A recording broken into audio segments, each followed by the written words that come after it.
Welcome दोस्तों। आज की वीडियो में हम पढ़ने वाले हैं जेनरिक के बारे में। तो जेनरिक का जो मतलब है आप ये समझ लो कि जब भी हम रीयूजेबल कोड बना रहे हैं तो आपको जेनरिक की ज़रूरत पड़ेगी। जैसे कि आपके पास एक फंक्शन है, नॉर्मल एक फंक्शन बनाते हैं। फंक्शन का नाम मैं रख देता हूँ गेट वैल्यू। यहाँ से जो भी पैरामीटर आएगा, मेरे पास जो भी आइटम आएगा, हम उसमें नॉर्मल फंक्शन है अभी, ठीक है। उसमें हम क्या बताते हैं कि जो पैरामीटर आने वाला है वो स्ट्रिंग होना चाहिए, जो रिटर्न करे वो भी स्ट्रिंग होनी चाहिए। तो यहाँ से रिटर्न मैं वही कर दूंगा जो आगे से आएगा, और यहाँ मैं इसको कॉल करवाता हूँ let value equal to get value, और यहाँ से मैं स्ट्रिंग पास कर देता हूँ हेलो कोड इम्प्रूव।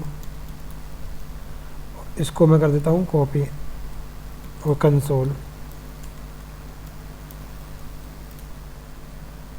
ये हो गया, ठीक है।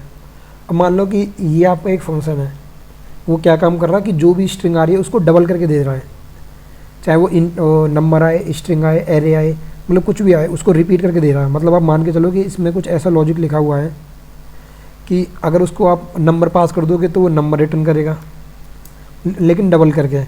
स्ट्रिंग पास कर दोगे तो स्ट्रिंग का रिटर्न करेगा डबल करके। तो ये फंक्शन अभी क्या करोगे आप नॉर्मल करने के लिए, अगर आपने इस टाइम कोई नंबर लिख दिया है तो आपको क्या करना पड़ेगा कि भाई यहाँ नंबर कर दो अब इसको, क्योंकि हमारे पास नंबर आ रहा है। अब रिटर्न भी नंबर करवाना पड़ेगा आपको, ठीक है। तो ऐसे चेंज करना पड़ेगा, लेकिन काम एक ही हो रहा है कि जो नंबर आ रहा है वो डबल, जैसे नंबर आ गया 12 तो आपको 12 12 दो बार हो गया, या नंबर आ गया हेलो, स्ट्रिंग आ गई तो स्ट्रिंग को हेलो हेलो करके भेज दिया। तो इस तरीके से छोटा सा कोई फंक्शन है वो सेम ही काम कर रहे हैं आपके, बस पैरामीटर ही आगे पीछे हो रहे हैं। तो उस केस में आप क्या करोगे कि आप जेनरिक फंक्शन बना लो। जेनरिक बनाते कैसे मैं बताता हूँ आपको। तो उसमें क्या होगा कि आपको यहाँ पर जाके उसका टाइप बताना पड़ेगा। इसमें टी लेते हैं हम नॉर्मली कि टाइप क्या है, तो ये आप बता दो भाई जो टाइप है, जो भी ये टाइप आगे से आएगा हम उसको रिटर्न कर देंगे सेम टाइप से। समझ रहे हो? अगर आगे से स्ट्रिंग आई तो हम रिटर्न कर देंगे स्ट्रिंग, अगर आगे से नंबर आया तो हम रिटर्न कर देंगे नंबर। तो ये देखो, ये हेलो कोड हो गया। अगर यहाँ से मैं दे देता हूँ इसमें 12, इसने 12 रिटर्न कर दिया। अगर यहाँ एरे होता 12 13 तो वो रिटर्न कर दिया इसने, तो हमें बतानी नहीं पड़ी यहाँ पे कि यार वो कर दो वो कर दो, ठीक है। ये चीज़ होगी। अब एक और चीज़ इसके अंदर, इसको कॉपी कमेंट नीचे कर लेता हूँ पेस्ट। अब मान लो एक और पैरामीटर आपको यूज़ करना है कि एक तो एरे होना चाहिए आपका, दूसरा होना चाहिए आपका स्ट्रिंग, और स्ट्रिंग में मैंने लिख दिया टेस्ट। तो आपको क्या करना पड़ेगा, यहाँ पर जो भी नेम आ रहा है वो क्या है, वो स्ट्रिंग है। अभी तो नॉर्मली आप ये करोगे, ठीक है, लेकिन इसमें आप एक और तरीका है वो यूज़ कर सकते हो कि यहाँ पे कॉमा करके एक और वैल्यू आ रही है तो उसको कर देते हैं हम यू कर देते हैं, चलो, और यहाँ कर देता हूँ मैं यू।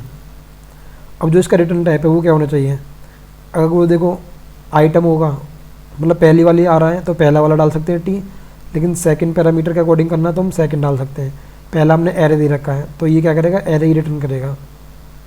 अगर मैंने यू कर दिया तो एरे आएगा, क्योंकि यहाँ पर आइटम रिटर्न कर रहा हूँ मैं। अगर मैं कर दूंगा नेम रिटर्न, इसका मतलब हो गया यू आया मेरे पास और यू ही मैंने रिटर्न कर दिया। यू मतलब स्ट्रिंग आई मेरे पास और स्ट्रिंग ही रिटर्न कर रहा हूँ मैं सेकंड पैरामीटर में, ये देखो। तो इसका अकॉर्डिंग आप सेट कर सकते हो कि आपके पास दो पैरामीटर आ रहे हैं, एक आ रहा है मतलब कुछ भी, एक टी एरे आ सकता है, कुछ भी आ सकता है, और दूसरा भी कुछ भी आ सकता है। तो आपको जो रिटर्न करना है, जो भी सेकंड होगा ना वही रिटर्न करना है, चाहे सेकंड एरे में आए, स्ट्रिंग में आए, किसी में भी आए। तो मल्टीपल पैरामीटर आप इस तरीके से मैनेज कर सकते हो। अब बात आती है क्लास की कि आप क्लास में जनरली कैसे यूज़ करोगे। तो क्लास में जैसे मान लो हमारे पास एक क्लास है, पर्सन नाम की हमारे पास क्लास है, उसमें मान लो उसका फर्स्ट नेम पड़ा हुआ है जो कि स्ट्रिंग में है, फिर लास्ट नेम पड़ा हुआ है वो भी स्ट्रिंग में है, ठीक है। अब मैं इसमें ले लेता हूँ एक कंस्ट्रक्टर, और जो भी वहाँ से मेरे को आगे से जो भी फर्स्ट नेम मिलेगा वो स्ट्रिंग में होना चाहिए, लास्ट नेम मिलेगा वो भी स्ट्रिंग में होना चाहिए, उनको मैं सेट कर दूंगा दिस डॉट फर्स्ट नेम में, एफ नेम, और this dot last name is equal to L name.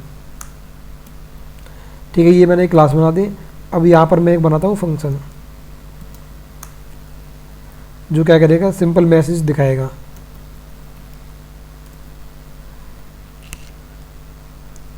और यहाँ पर जो पैरामीटर की जो कंडीशन है वो मैं सेट करूँगा कि जो भी मेरा जो टाइप है उसको मैं एक्सटेंड कर लूँगा इस क्लास से, जो मेरी पर्सन की क्लास है।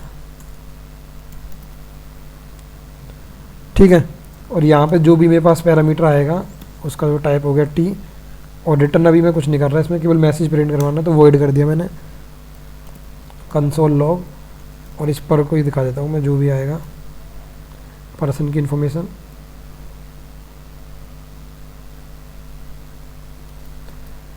अब मैं क्या करूँगा, इसका ऑब्जेक्ट बनाऊँगा,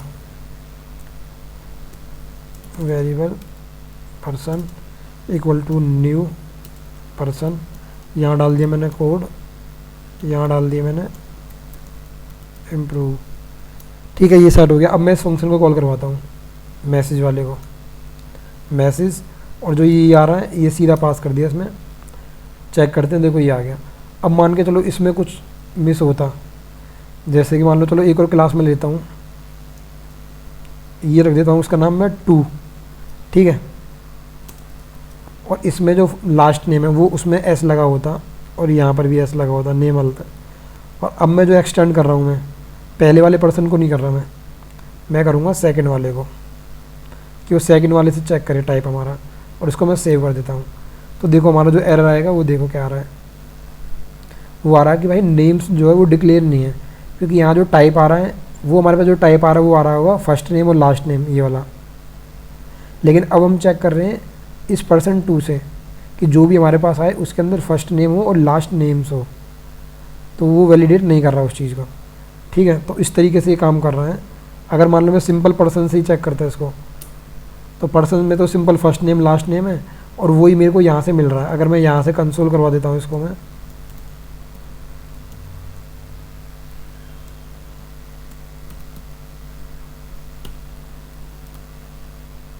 तो देखो फर्स्ट नेम लास्ट नेम मिल रहा है और अंदर भी वही मिल रहा है। ठीक है, तो इस तरीके से ये जेनरिक यहाँ पर काम कर रहा है। आपको क्या करना है, टी एक्सटेंड और उस क्लास का नाम लिख देना है, और सेम उसको यहाँ टाइप कर देना है। रिटर्न क्या करना है, आपको जो टाइप आ रहा है वो रिटर्न करना है, वॉइड करना है या कुछ और करना है, वो अपने अकॉर्डिंग आप सेट कर लो। ठीक है, तो ये होता है जेनरिक। इसमें कोई भी कन्फ्यूजन है तो आप मेरे से कमेंट करके पूछ लेना। बाकी वीडियो समझ आ गई तो प्लीज़ लाइक कर दो। Thank you.